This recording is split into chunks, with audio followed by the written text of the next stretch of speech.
Welcome to this edition of First Chapter Friday. Today, we're reading Because of Winn-Dixie by Kate DiCamillo. Chapter 1. My name is India Opal Buloni, and last summer, my daddy, the preacher, sent me to the store for a box of macaroni and cheese, some white rice, and 2 tomatoes, and I came back with a dog. This is what happened. I walked into the produce section of the Winn-Dixie grocery store to pick out my 2 tomatoes, and I almost bumped right into the store manager. He was standing there, all red-faced, screaming and waving his arms around. "Who let a dog in here?" he kept on shouting. "Who let a dirty dog in here?" At first, I didn't see a dog. There were just a lot of vegetables rolling around on the floor, tomatoes and onions and green peppers. And there was what seemed like a whole army of Winn-Dixie employees running around waving their arms just the same way the store manager was waving his. And then the dog came running around the corner. He was a big dog and ugly, and he looked like he was having a real good time. His tongue was hanging out, and he was wagging his tail. He skidded to a stop and smiled right at me. I had never before in my life seen a dog smile, but that is what he did. He pulled back his lips and showed me all his teeth. Then he wagged his tail so hard that he knocked some oranges off a display, and they went rolling everywhere, mixing in with the tomatoes and onions and green peppers. The manager screamed, "Somebody grab that dog!" The dog went running over to the manager, wagging his tail and smiling. He stood up on his hind legs. You could tell that all he wanted to do was get face to face with the manager and thank him for the good time he was having in the produce department. But somehow he ended up knocking the manager over. And the manager must have been having a bad day, because lying there on the floor, right in front of everybody, he started to cry. The dog leaned over him, real concerned, and licked his face.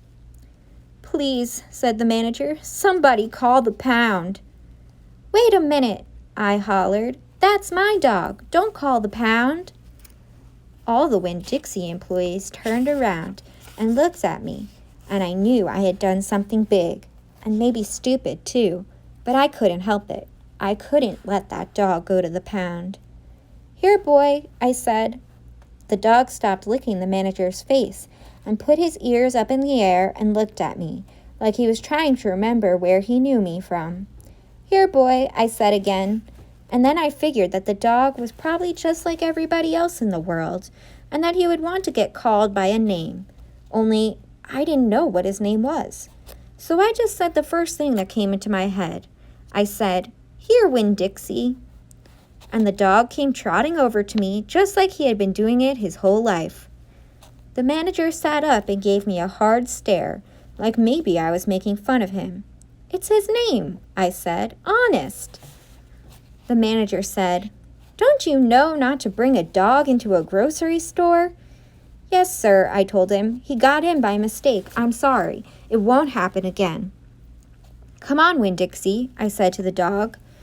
I started walking, and he followed along behind me as I went out of the produce department and down the cereal aisle and past all the cashiers and out the door. Once we were safe outside, I checked him over real careful, and he didn't look that good. He was big, but skinny. You could see his ribs. And there were bald patches all over him, places where he didn't have any fur at all. Mostly, he looked like a big piece of old brown carpet that had been left out in the rain. "You're a mess," I told him. "I bet you don't belong to anybody." He smiled at me. He did that thing again, where he pulled back his lips and showed me his teeth. He smiled so big that it made him sneeze. It was like he was saying, "I know I'm a mess. Isn't it funny?" It's hard not to immediately fall in love with a dog who has a good sense of humor. "Come on," I told him. "Let's see what the preacher has to say about you." And the 2 of us, me and Winn-Dixie, started walking home. Thanks for listening. Come back next week for another edition of First Chapter Friday.